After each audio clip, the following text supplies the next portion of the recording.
Hello and welcome back to Paranormal NL Podcast, located in Newfoundland and Labrador, Canada. That's PNL Podcast for short.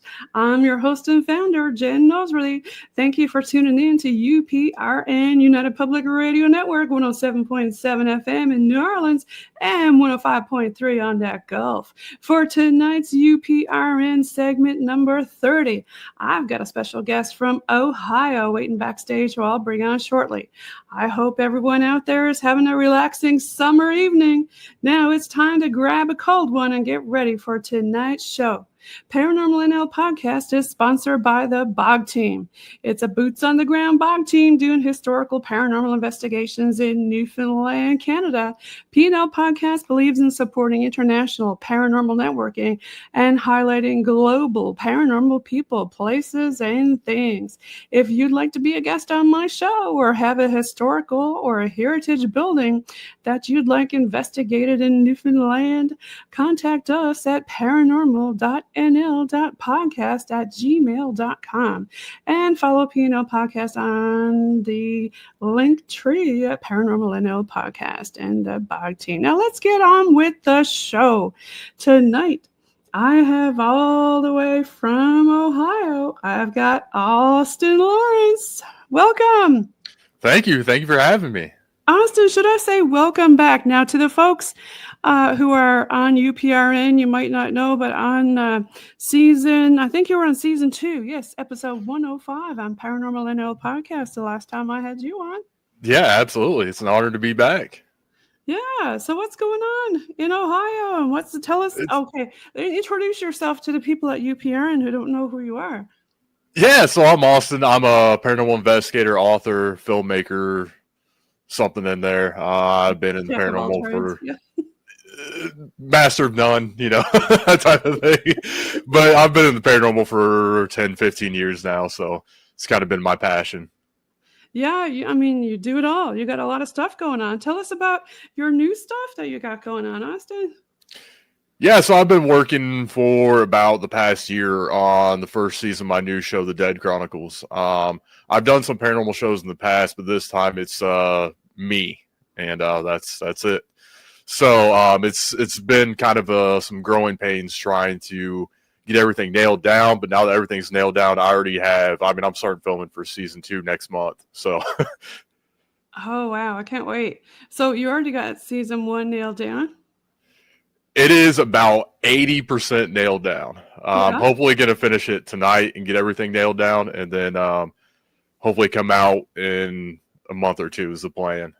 Can you give us any teasers of what's going on in your Dead Chronicles? A lot. It is very much kind of, if you can think back to your maybe season 1, season 2 Ghost Hunters type of vibe. It's kind of raw. It's real. It's very personable, and it's just, I'm me, and that's what you're gonna get. There's no overreacting. There's no acting. It's just paranormal investigation and history, and that's what you're gonna get. Now, you stay overnight, right? You don't just go in during the day and look around, or, how many days do you usually stay at the location? Yeah, I definitely stay overnight. For season 1, some of these places I've stayed like 5 or 6 nights, just to get everything done. Because like I said, it's just me. So to film interviews, to film talking heads, to investigate, to do all this stuff, B-roll, it takes a lot.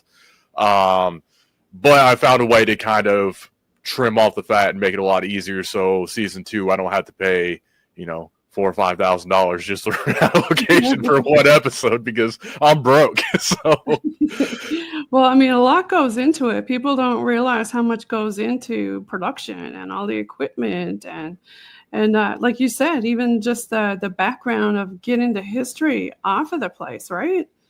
Yeah, there's a lot of research and work that goes into it. Even people don't realize, just like reviewing stuff. Most episodes I have probably around 1,000 hours of video and audio to review before I can even start the episode. Wow. Yeah. And being one man and working a full-time job, it's It's rough. I can imagine. I mean, it when you talk about production, you really got to sift through it. You got to get the EVPs and get all the stuff lined up, and you're hoping it's going to line up with some of the history and what some of the people are saying is there, right? And did you have most of your stuff line up, or did you have any big surprises while you were doing some filming? So there were some big surprises throughout the process. The final episode is going to be the big surprise. And that's just a wild story. I don't know if we want to get into it, but I'm more than willing to.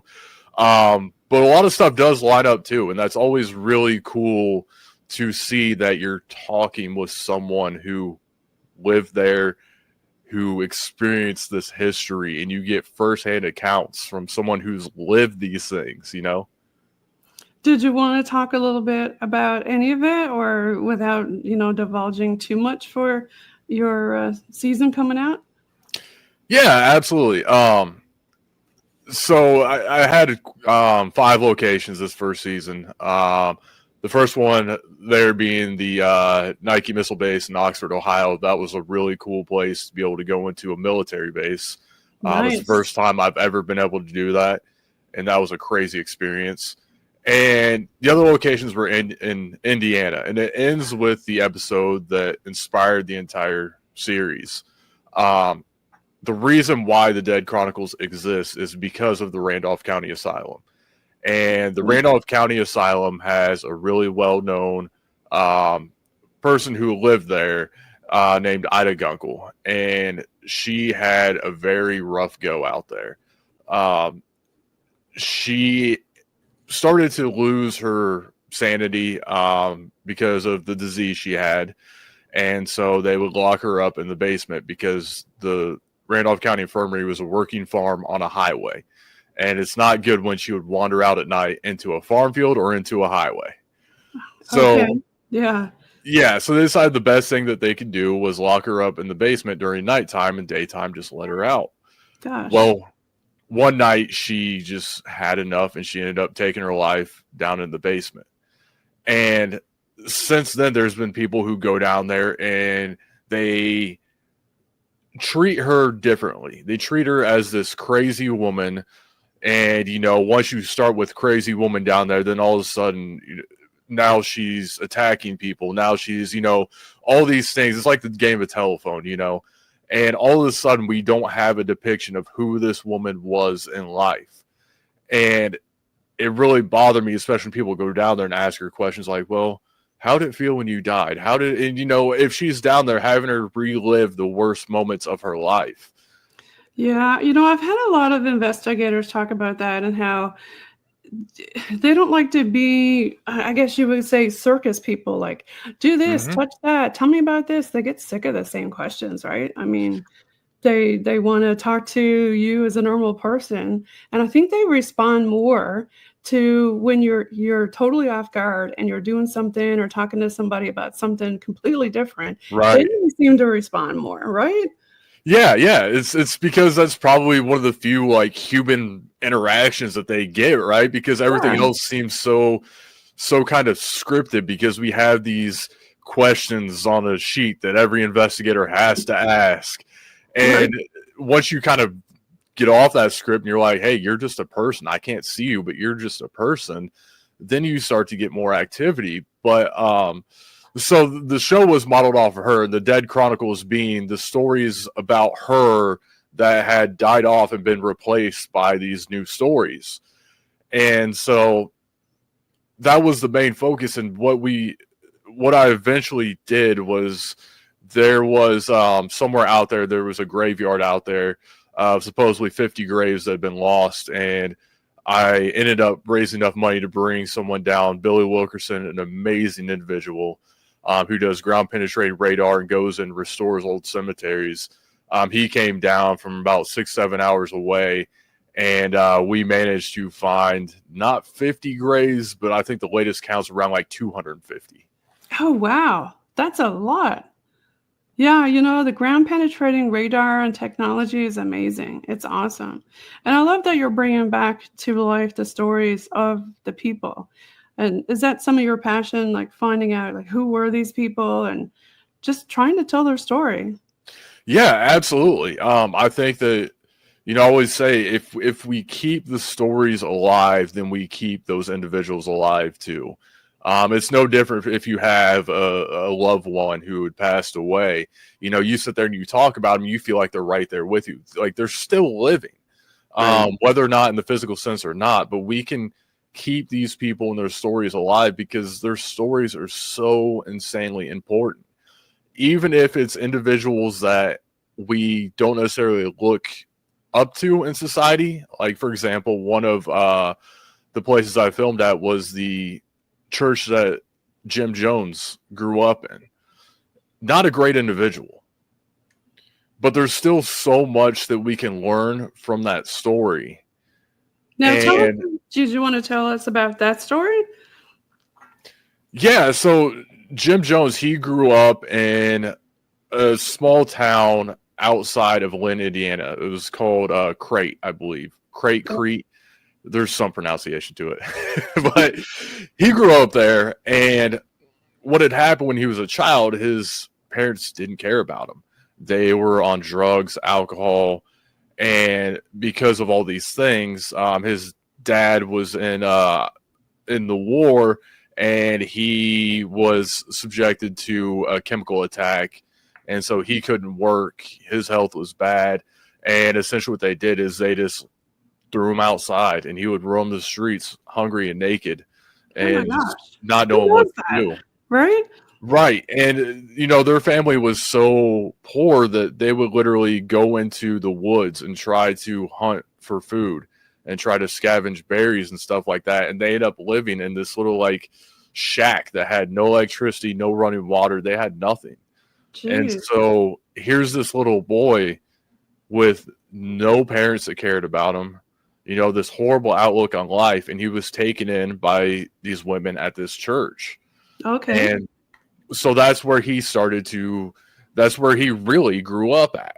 Mhm. And that's where he started to get his interest in religion and everything.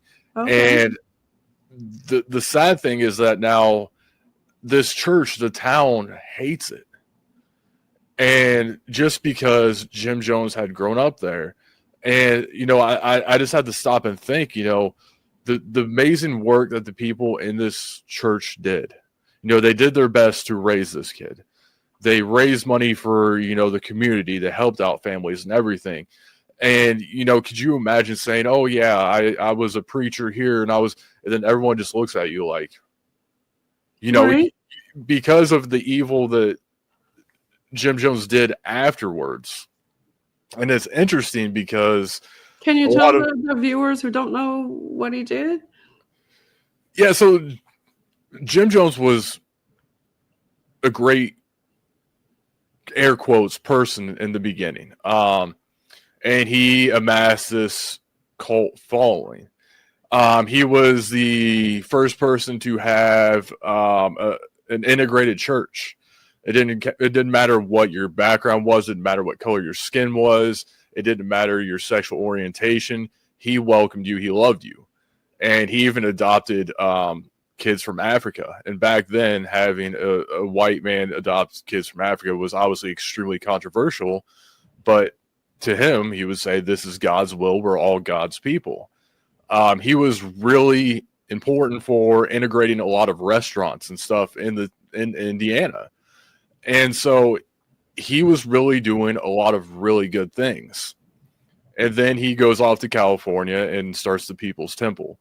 Now, a lot of people say that if he would have gotten in a car crash and didn't make it to live to get to California, he would be known as a hero and a great person, which I agree with.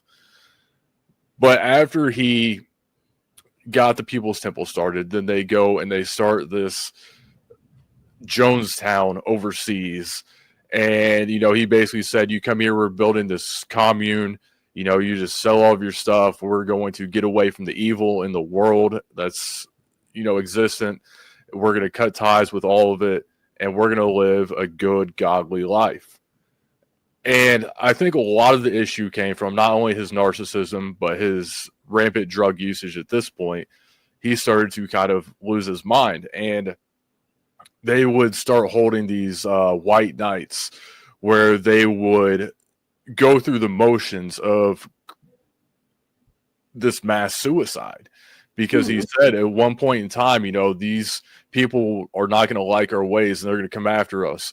And it just kind of became routine to them until the point where it actually happened.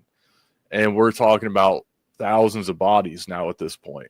We're talking about babies that mothers would give this poison to. Gosh, that's not good. Yeah, and it's such a crazy story. And a lot of people say, well, I don't see how people could do that. And when you talk to people who had been in cults, they always say, we don't join cults. We join a place to belong, and then it ends up becoming a cult. And some people kind of say it's like we all know someone who's in an abusive relationship. We don't know why they stay, but they stay. And it's kind of the same thing. So like these stories are so important to get out there because of that. We can look at these and now we have these warning signs where we can step back and look. Am I being manipulated? Am I being gaslit? Is this where I need to be? We need to trust our gut feelings and stuff like that. So whereas, a town says we need to tear this down, this is terrible, I look at it differently. And I say, what can we take from this and learn from it to better society as a whole? Yeah. A lot of different communities, have their own little sorts of history where a lot of people don't want to talk about it, and it is difficult to talk about it. And I'm sure there's a lot of spirits who want their stories told about what happened to them. Absolutely. I always feel like the most uncomfortable conversations are the ones that we need to have the most. And we also need to, for the spirit's sake who still may be there, we need to get their stories out, because we don't need to be demonizing them for what someone did years after they had left that establishment, especially when they did everything they could to help that person. Yes, 100%. So do you want to switch gears and talk a little bit about your books for the folks who don't know about your books? Yeah, my first one is Taylor Mill Horror. That is about a location in Taylor Mill, Kentucky. What had happened was I was going to investigate Bobby Mackey's at the time, and I was offered this place to stay at, supposedly haunted, and I thought, supposedly haunted, okay, it's not haunted, but you're giving me a place to stay, I am 100% in. And that place ended up being not only the most haunted place I've ever been to, but the most terrifying place that I've ever been to. The only place in all my years where I said, and still say, that I don't ever want to step foot back in there. I was just going to ask you, have you ever gone back? Well, so the first time that we went, we just were there for one night, not playing investigator or anything. And all this stuff started happening. We said, we are not coming back to this location. What's the worst thing that happened to you there? For the folks who didn't, listen to your episode with me on PNL Podcast when you were on in season 2, episode 105. That is a good question. Because I want to say the worst thing was probably getting thrown up against the wall. Ooh. But really, that wasn't the worst thing. The worst thing was the psychological impact that the week that we spent in the house had, going days, weeks afterwards. There was a deep psychological impact there from everything we experienced. Austin, you stayed there after that happened? Yeah. Like very smart people. After we said we wouldn't go back, we decided to go back for about another week and a half, 2 weeks, and stay there. Oh my gosh, that's next level. So it did that to you, and you still had to go back, I guess, because hey, they offered it to you and it was free. But maybe there's a reason why it was free. You're not wrong. And the interesting thing about that place and so many places like it is that the owner even spoke about when the house wasn't even up for sale yet, he would go stand in the driveway and just stare at it. Now, this is a house in the middle of nowhere, and he doesn't know why he felt called to this house. And even when all these horrible things were going on, he did not want to leave the home. Even though his family got torn apart, even though the first time we visited, he was on his deathbed at the time because of what he said was in that house was doing to him. And when we were there, we could have left at any second, and we probably should have. But we never left the inside of the home. We literally got enough food to survive for 2 weeks, and we stayed in that home the entire time. What happened to the other folks who were in there with you? So I was there with just one other individual. He was not nearly as affected as I was. And he was also the one who was more aggressive with whatever may be going on. I was trying to tell him, like, hey, let's tone it down. The only time that he decided, okay, maybe it is time to tone down was when we experienced a paranormal earthquake. And a paranormal earthquake. Yeah. And the reason why it took me so long to put this book out, there's 15 versions of it, was because the stuff that I experienced was stuff that I never believed in. And one of those is the idea of this paranormal earthquake where we were laying in bed and trying to get some sleep. And then it just sounded like a freight train just like going through this place. Huh. And all of a sudden, the entire house starts shaking. Stuff is flying off of the walls. And we're just sitting there terrified, like, what do we do right now? Wow. And we were just frozen in fear. And, you know, I thought, okay, it had to be an actual earthquake. The next day, we went and talked to all the neighbors. We checked the seismic activity. There was nothing in that area. Whatever happened was just that house. And it was something that not even the homeowner had ever experienced. But it happened after I got pushed against the wall. Then I thought it'd be a good idea to go through and try to cleanse the house. Well, I'm doing a bit of sage here for you right now. Yeah. They didn't like that there. I can imagine. They were not fans. My gosh. Yeah, that must have felt horrible. And then afterwards, I guess you had a lot of nightmares and stuff, or did you just tell it, hey, stop and put it in its place? Or there was no stopping it after that.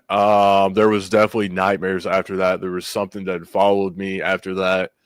It was just a very, very, very dark time for quite a while, and also just terrible luck. So on my way down there, I had 2 flat tires. The day before, I got hit by a car walking in a parking lot. What? That same day, I had a 6-foot pallet that has like the gallon jugs of water fall on top of me and bury me. Oh my gosh, Austin. So yeah. Maybe your guardian was trying to get you not to go there. And that's kind of what I figured, and that's what we talked about. And my buddy said, so what do we do? And I said, well, we get 3 spare tires this time. And we go. And so we did. Oh my gosh. Oh. You got to do what you got to do to get that evidence. I mean, I have a terrible case I have since I was a kid where I'm very curious. And I have to know how everything works. I have to know the answer for everything. And even if I know it might be detrimental to me, I still got to know, because I can't be sit here wondering every single night, like, what would happen if? I don't like what ifs. I just go in, and whatever happens, happens. And then if I die knowing, right? All the places that you went to, did you find any answers that you were wondering about? Every time you find an answer, you got 5 million more questions. I agree. And even when you find an answer at location A, you'll find the exact opposite answer in location B. Right. So the only answer that I have found is that stuff exists and it's weird. That's all I've got for you. What is it? I don't know. Yeah, I mean, I've had a lot of people asking, is there life after death? And why, like, what happens afterwards? And, I mean, I don't think that they're allowed to tell us. And that's probably the reason why we find it so hard to capture them on audio and visual. And I don't think they're allowed to be doing it with us. And it's crazy because, we talk about, life after death. When we go out, we're investigating, the people passed away. But one of the locations that I have in season 1, they said that it was still haunted by a man who used to work at that jail. And I'm just like, no. Because here's the thing. The man who used to work at that jail now owns the jail and is alive. And I'm like, no, that's no. But when I was there and I was just filming some daytime shots, and I was down the basement. I come up the stairs and I hear him talking. I'm like, oh, he came out. Okay, cool. So I go upstairs. There's no one there. Literally no one there. So I call him, like, dude, where are you? Like, I just heard you. He was about 45 minutes away working on another property. Okay, so we had a doppelganger going on in the house, actually. Kind of thing. Yeah, it could very well could be a doppelganger, could be, the asylum, for example. I had an experience probably about a year ago where I was standing up on the second floor and I see this man. There was a group tour, and I'd been on this tour many times. They're doing the history, so I'm just hanging out. And they're inside of a room, and I'm just hanging out in the hallway, just kind of leaning up against the wall, and I see this man walk out of this room and down the hall. I'm like, that's weird, but I didn't just see that. So I start focusing on it. About 5 seconds later, I see it again. And I'm like, okay, this is something that you never see, and you don't see it twice within like 10 seconds. Like, I'm going insane right now.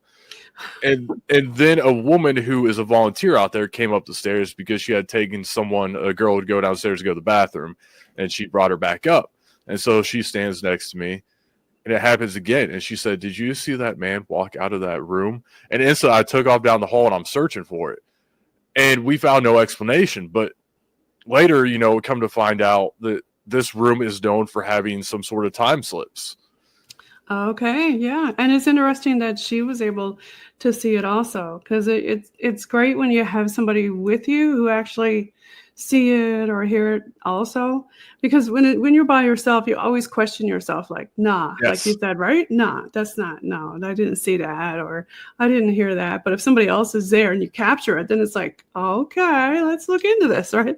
Yeah, it adds validation. To see that, 3 times within 30 seconds is crazy. But in that room, they've had people literally go there, come back a year later, and capture their own voice on EVP from a year prior and stuff like that. Interesting. Now, do you think it could be like a mimicker ghost, or like some people call it like a joker ghost, just screwing with you? Because some of them like to do that, just screw with you, right? Yeah, and they openly say it on Spirit Box, I'm just playing.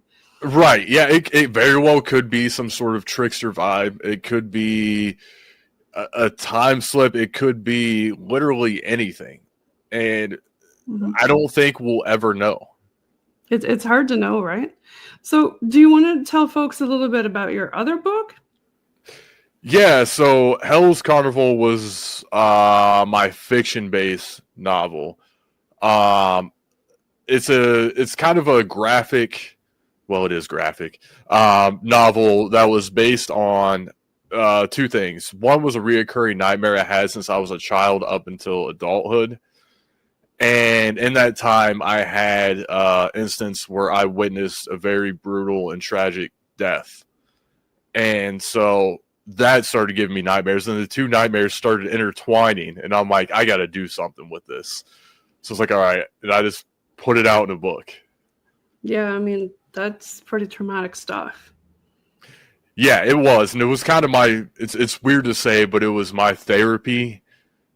And when I say that, you're going to read it and be like, should we commit this guy?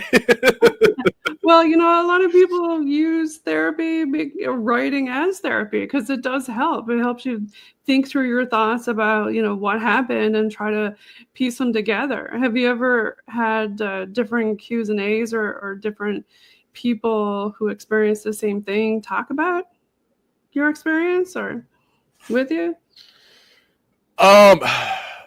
Not really, because the person I experienced with was in the same boat as me, and then everyone else who I talked to, a lot of my friends are like paramedics and stuff like that, and these people witnessed it, thousands of times. these types of things. So they understand, but it's difficult for them to relate to someone who's not. I'm not a doctor. I'm not in the medical field because I don't like that stuff. I don't like going in hospitals. Yeah, So I guess like you said, I'm a nurse and I worked in the operation room and ER, and you get kind of desensitized to it, and you see some of these shows and sometimes you forget, oh yeah, like I've got this bloody old gown on and here I am talking to maybe somebody, and that's traumatizing for somebody to see all that blood, right? right, But yeah. it's normal. So yeah, sometimes you forget as a first responder that things Yeah, I like mean, that. you have to, right? Because that's your day to day. And then eventually, there's the whole problem with, especially over here with mental health within, those fields. And once they get out of the field, it's just, then it all creeps back and, PTSD and stuff like that. But, Yeah, a lot of people think it just happens to veterans, but no, it oh doesn't. no, It oh can no. happen to anybody for sure, 100%. Yeah. So they become, you become desensitized to it at the moment. I think it's probably like a parent like cleaning up their child's vomit and stuff like that. Like that's disgusting, but you got to do it because that's your child. So you're kind of desensitized to it at that point. But you go out to a bar and someone throws up, and you're like, oh, like didn't you just clean this up? Yeah, it's different. Oh my gosh. So do you have anything on your bucket list or a place that you haven't been yet that you want to investigate or go to or see, or maybe in one of your other seasons? Oh man, in one of my seasons, well, I mean, my dream since I was a child has always been to go to Chernobyl. So Oh, that is still my all-time 100% bucket list location. As far as the seasons to come, I'm not really sure. I like to find the places that are not are not as well known, because some of these places have been done over and over again, and they right. deserve it. Like Waverly Hills, that place is amazing. I would go there a million times over. But I feel like those people have had their time to have their stories be told. So I like to try to find these other places that I don't even know about right now. In fact, the first place I'm filming at next month, it's absolutely insane. And it's not known. And the fact that a place like this even exists blows my absolute mind. How long And did you stay in that place? so I'm gonna be staying 2 nights. 2 nights. Everything this season I'm gonna try to do in 1 to 2 nights. Hopefully, that's the plan. Because Do you find the longer you stay there, the more they're apt at chatting with you or responding to you or hanging out with you, shall we say? well, I think that really kind of depends. For me, pretty much anywhere that I go, for some reason, Mark Elliott Fultz, who I know you talk to. Yeah, shout out to Mark. Mark is absolutely phenomenal. Him and Sin. And Sin Schrader Hill. Yeah, they were both on several seasons. And yeah. had Sin on season 3, episode 19, season 2, episode 61, season 2, episode 102. I got to give them shout outs. Oh, absolutely. Mark Elliott Fultz, he was on season 2, episode 112, season 3, episode 19. And then again, we have Eric Freeman Sims. He was on season 2, episode 55, and season 3, episode 28. So check out Mark, Sin, and Eric. Absolutely. But they're phenomenal people who've been trying to kind of like help me understand. Mark says I'm on a certain vibration to where they feel more apt to come out and talk and stuff. I don't understand. I don't know. Mark does his Mark thing, and I just say, okay, Mark. But so for me, it's really, if I go into a location, I'm probably going to get activity. So much to the point where years ago, I quit the paranormal completely for about a year because I thought I was doing something wrong. Because I would go somewhere and I'd get too much evidence. And the stuff that I throw out is stuff that you would probably see on TV. Like, I'm so particular about what I put out there. But then I started to realize, the more you look into a place or the more you look into the paranormal, the more it looks back at you. Yes. I 100% agree with you there. And as I continue on, I start to have more stuff kind of happen in my world. And it starts coming to you as opposed to you going to it. Even locations, you'll have, right? yeah, it's almost like it's calling to you. You'll have an experience and you're like, what is that? And then you'll realize it was related to a location. One interesting thing that I'll talk about, this is actually for season 2, one of the locations, but there was an incident where Mark tells me, he said, hey, you need to ask the owner of this place about this ring. And he described this ring. And I called her. I was like, hey, what's up with this ring? She was like, I have no idea what he's talking about. I was like, oh, okay. And so the day that we go there to film, she's getting ready. And from behind her mirror falls this ring that she had never seen before. That is exactly how Mark described it. Really? And she is freaking out. He described the ring. Absolutely. And she had never seen it. And he said it, it was down in the basement of this location. It was down in the mud. And she said I tried cleaning it and cleaning it and cleaning it. It took her like 5 or 6 times through her jewelry cleaner to get it clean. And I was like, Mark, what was that about? And he said, well, that's the location letting you know that, what I'm telling you is real and that this woman down there does exist. That was her sign to me to you through me to show you that this is what's going on there. So there's even things like that are so interesting and make my brain hurt. And I tell Mark all the time I hate him for it, but I love him at the same time. It is interesting when it looks back at you, isn't it? Yeah, it really is. Yeah, it knows who you are. How do you feel about that, though? Does that freak you out? It kind of used to. There's one location in Ohio that I love more than anything, and that is Prospect Place Mansion.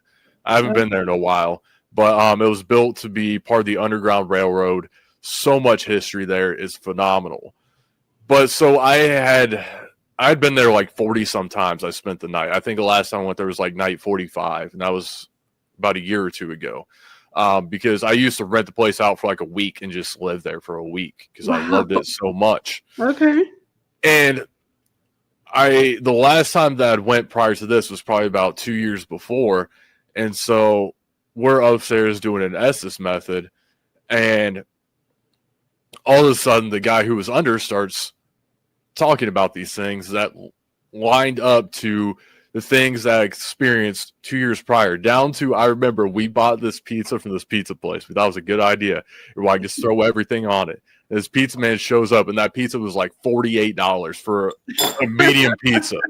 And like, you gotta be kidding us. And all of a sudden, during this Estes method, he starts talking about this pizza and how expensive it was. And I'm like, you literally remember the stuff that happened to me years prior. Like, what is going on here? And it becomes creepy, but at the same time, it just blows your mind. Like, yeah, I don't understand it. Do you like it when you go back to a place and it says, welcome back, or I remember you, I know you? Yeah, now it's become very more kind of comforting, especially the asylum. After everything we did there, finding the graves and spending so much time there, I'm there all the time. I get that welcome every time I come back, so much to the point where I'm starting to see the apparitions of some of these people that other people have not seen. Okay. And it is so you feel like they're starting to trust you more, kind of thing? Absolutely. And now it's like you have become part of the family. Yeah, yeah. I mean, if you stay there long enough, you've been there like a whole week. So you find that the longer you stay there, the more comfortable they are, hey? Yeah, I think that's definitely the case in many circumstances. If you stay there long enough, you become part of their group. And it's undescribable how that feels. When they have, thousands of people coming through those doors every single year, and for them to kind of make you a part of their family, of their group, to accept you in, to start showing you things that no one else gets to experience, to seeing these apparitions, to walking in here and someone say hello to you when there's no one there. Mm-hmm. It but is at so the same indescribable. time, do you get freaked out thinking, okay, you're opening yourself up to all this stuff, but could it be something else you're opening yourself up to? No, I really don't. And I get told by Mark and by so many other people, you need to take precautions, you need to do this, you need to do that. And I don't want to, because even if there's something there that is bad, I want to experience it, because if I can experience it, then I understand. And if you come to me and you say, "Oh, I had this happen," I'm like, "Oh, okay." It'd go back to kind of like what we were talking about earlier with, experience a tragic death and talking to someone who's, I can't understand what you went through. So Right. I've got nothing for you other than saying, "Oh, okay, that's crazy." So I want to be able to experience anything and everything, and I'm open to experiencing anything. Maybe not possession. This sounds a little extreme. Let's not go that far. But anything else, I'm open to. There's one place where Mark said, if you go in there, you'll probably get punched in the face. And pretty soon, I'm going to go in there, and I hope it happens, because there is a man who works out there who had been punched in the face by this unknown entity to where his entire face was black and blue. Oh, and gosh. I believe him. I 1,000,000% believe this man. And I, as crazy as it sounds, I want to experience that, because I don't even understand it. Like, how does that even happen? Yeah, like the time when you got, the ghost really messed you around. What did you say to it when it did that to you? Did you come back and say, "Hey, man, like, hands off"? I mean, it's just kind of, at that point, it's just kind of a mutual respect thing. Like, because what a lot of people don't understand, especially investigators, is they go in asking for these things, especially when they go in to provoke, they go in asking for these things. Or when they go in just trying to communicate, they ask for these things. And then a lot of them will just run out. And it's like, this is what you asked for. Mm-hmm. Like, you wanted this. So how are you going to react that way? How are you going to be? And that's one thing that really messed with me when a couple of years ago, when I was filming for a different project, we went to a hotel that had never really been investigated before. And one of these rooms, they said, is supposedly really haunted, and people would check out all the time. They were afraid to stay in there. And so we're in there investigating, and I said, we're not going to run out on you. We really want to hear your story. And I get this woman's voice on an EVP that says, "Thank you very much." And that really hit home with me. Okay. Because if you can imagine being stuck in a place for 10, 20, 30, 100 years, trying to tell your story, and every time you try to talk to someone, they run out on you, and you Right, because can't they're get that story afraid out. or they don't understand. Yeah. Exactly. I start to sympathize, and I think that's a lot why I do get activity, because I can sympathize and empathize with a lot of these, and I try to put myself in their position. So that's a big part of it. So it sounds like you do a lot of the whole respect thing instead of the provoking, because I know some people are really big on the provoking, and I do not condone that at all. Like, do you have a certain technique that you like to use? I think you said you like to use old school methods too. right. Yeah, I mean, I use old school methods. I go completely off of respect. The only time that I don't use, in episode 1 of the first season, you'll see it, is there was this space where this woman was supposedly physically attacked, and she was scratched, and she got stuff ripped off of her and stuff like that. And I think I always try to treat these like I would treat any other human being. And if I come up to a man who just attacked a woman, I'm not going to be as nice to them as I'm going to be to the next person. So there are times where I can get, and it's very rare where I can get more aggressive, but that's just because if you are a terrible person, that I don't know. I just treat them like I would treat normal people. And like I said, what you see is me, is genuinely me. There's no act, no nothing. So I'm not going. Some ghosts are just plain mean, right? Or spirits, because if they're like that in life, then they're going to be like that in death too, right? Exactly, 100%. So I'm a little less respectful with those people. At the same time, I want to experience things. So if you're telling me that if I go in here, I can get a microphone ripped off me and I can get scratched, I want to try to experience that. Now, if it's someone who provokes for the wrong reasons, because the asylum, we were talking about Ida, there's people who have been attacked down there when they were provoking her. That's a whole different story. If you're provoking an innocent person and you get attacked, you 100% deserve that. Yeah. And you should have had that. Yeah. A lot of people are into that kind of provoking stuff. But like you said, I mean, it all depends on the spirit. If they're getting mean with you, then, sometimes you just got to say, hey, back off, man, Yeah, you have to stand your ground, 100%. Yeah. So do you have any places that you haven't been around that you want to go? I know you mentioned some local places. Or if somebody was going to go, let's give a shout out to your hometown besides where you've mentioned. Are there any other paranormal tourism places there? So around my area, there's not a whole lot within driving distance. Prospect Place is probably the closest one. There recently was a school that opened up that I am going to try to get to. But I know we mentioned Sin Schrader Hill earlier. It looks like you guys are doing a middle-aged creep out. Do you want to talk a little bit about that? Yeah, so Middle-Aged and Creeped Out, they are an amazing podcast. Wonderful people, some of my best friends. They just talk about the paranormal stuff like that, and they have a huge they're huge advocates for mental health and stuff like that. So that's a huge part of what they do as well. And every year they do this live show, and I got to be on it last time. For some reason, they decided to bring me back, and I said I will come back, but bring Sin Schrader Hill with me. And they said okay.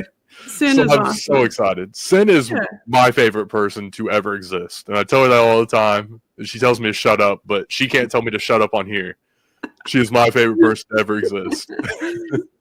Well, you're going to have to give a few shout outs in the comment section during the watch party that we're going to have with this one. You have to give us a couple shout outs to your fans. Now, it looks like, let's see, I have another one here that you were on, the Unseen Paranormal. Shout out to Eric. Yeah. He's got the Night House now. I've been there a couple times. It's a cool place. Trying to keep the history alive there, which I love. It's all about the history, Oh, 100%. And there's so much of it. And that's, it seems like the more you do the paranormal, the more you like history. Right. Were you always a history buff, or did you just get into it while you started digging into stuff? I always really loved history. Not necessarily the history they taught you in school, because they kind of teach that I don't care about government and geography, but I loved a lot of history, whether it be the wars or the founding of the country, or there's so many different interesting parts, and it's so important because obviously you don't want to repeat a lot of the history, and we can learn from the history. And that's the same thing that we're doing with the paranormal. We're talking to the history, trying to connect to the history, and we're trying to learn from them. And it's just, it all goes full circle. You cannot be in the paranormal field and not love history. Yeah, I mean, with the Dead Chronicles, you're getting a lot of history out there about all the different places that you're going to. Is there any rumor of a third book? Yes. There's rumor of a third and fourth, I believe. But one of them was going to be, and we're just all way too busy right now, but one of them's going to be co-authored by Sin Schrader Hill and Mark Elliott Foltz. Yay! Yeah, they're fun. I would be so honored to work with the both of them for a book, and we're going to do it. It's just Sin is working on books 12, 13, 14, 15. I don't even know what she's at anymore. She's got so many books, it's ridiculous. She turns them out like butter, man. Right. I don't know how she does it. I don't know. But I don't know. But I know she gets a lot of stories from a lot of different people, and they're really good stories. And so are yours. And thank you for getting them out there for all the people out there. Is there anything else that you can think of that you want to talk about in relation to the Dead Chronicles, about how you do your investigation? I know we touched on it a little bit, and I asked to think about what's your favorite style. Like you had mentioned old school, like do you use the dowsing rods and stuff like that, or do you like more of the equipment? Yeah, I'm definitely old school. I have maybe like one or two new school devices in my bag. but I love the old school stuff. One of the cool things is that Mark, for the first season, I was a complete skeptic of Mark. You know, I'd never believed in psychic mediums. He really proved himself to me. And he would do these remotes where I would walk through the location and he would read it and he would give me names and stuff like that. And they were always spot on. So season 2, he's going to be on every episode. He's even coming out with Sin to film next month. And I like that. I am so excited. But that's going to be a new tool that's going to be used. You're definitely going to have to check them out on season 3, episode 19. They're like, I did a recording with them together.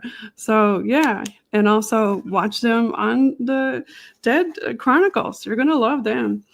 They are phenomenal. Spot on, right? What's that? Like you said, Mark is spot on when it comes to like the remote stuff, right? It is ridiculous. Even going back to the asylum where I talk about finding the graves, there's a big long story behind all of it, but I reached out to him because I was so terrified because I had put up a lot of my own money and raised a lot of money and brought this guy, 6-7 hours one way to come try to find these graves. And like I said, we're talking about a huge, what used to be a massive poor farm, hundreds of acres. And there's supposedly this graveyard somewhere. And I'm freaking out. I'm like, what if we can't find this? What if I fail this? Everyone who has donated, I fail myself. I fail the spirits. I fail this man who drove this far.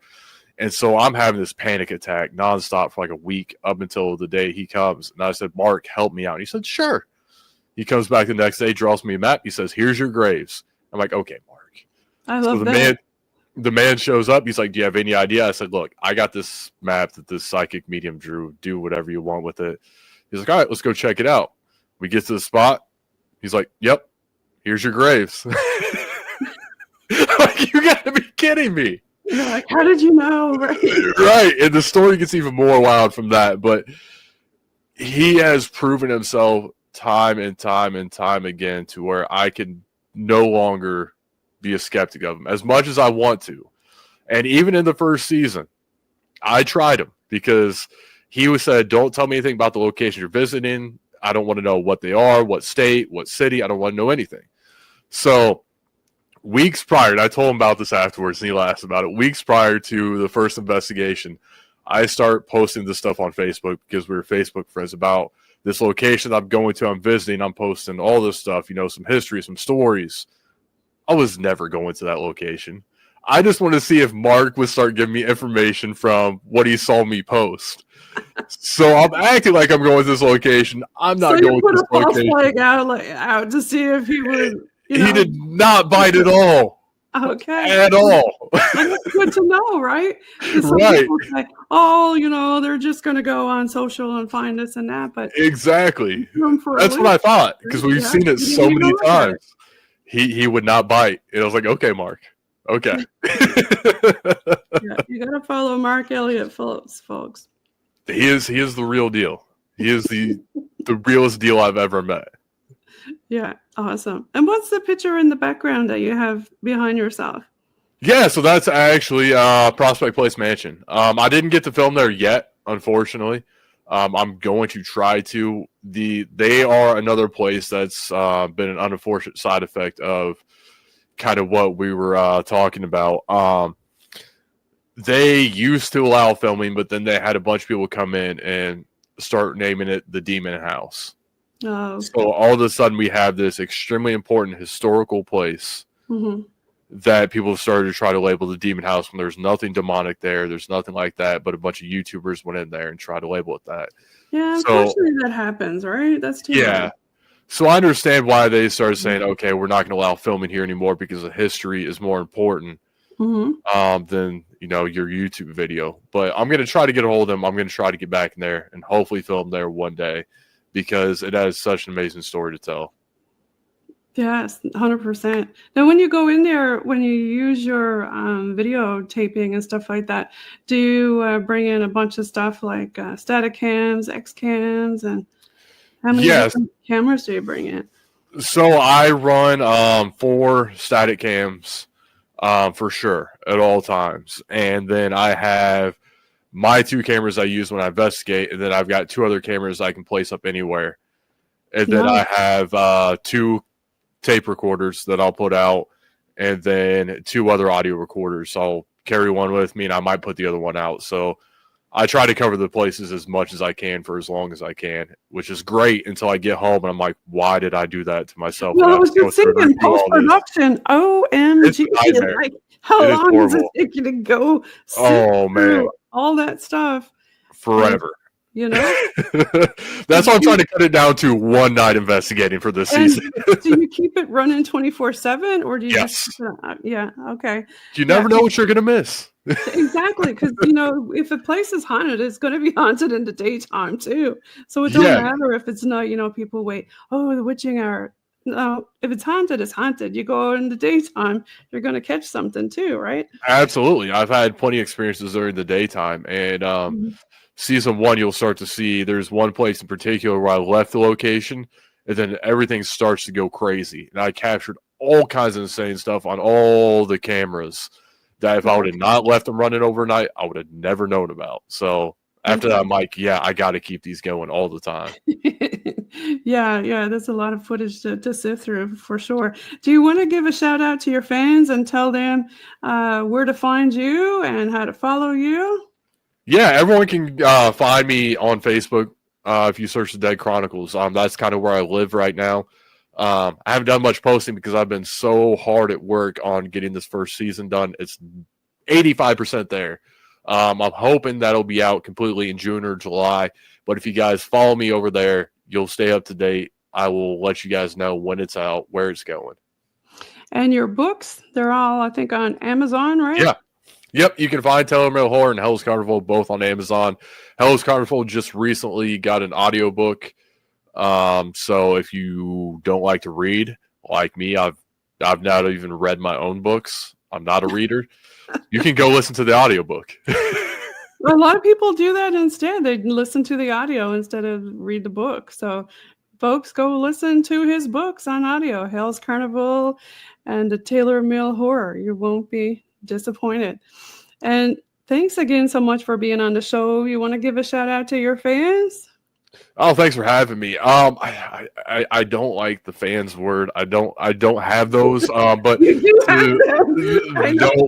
I have people who enjoy what I do, and I love them to death right now. And I appreciate them. It's been a long, like I said, this has been 10, 15 years in the making, and there's people who've been watching my stuff since day one, and they're still here.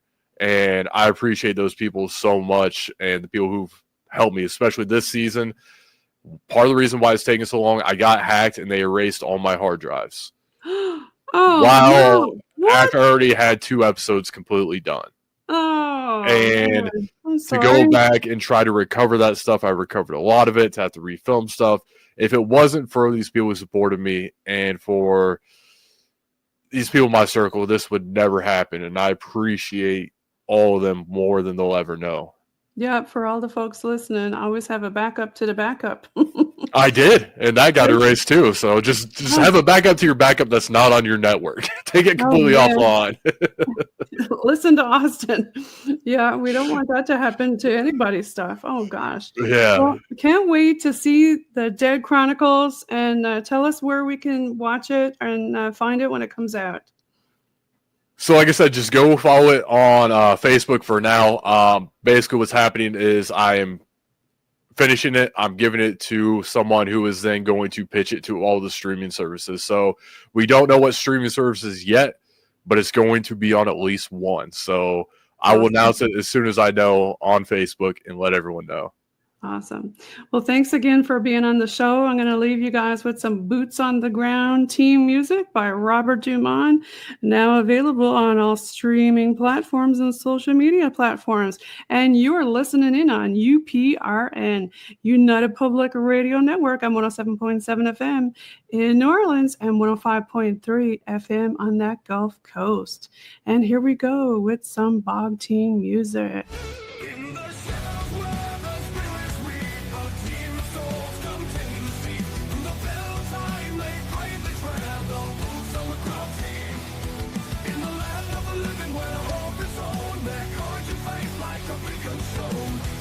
Carnival, the spirits of down the boots on the ground team forever.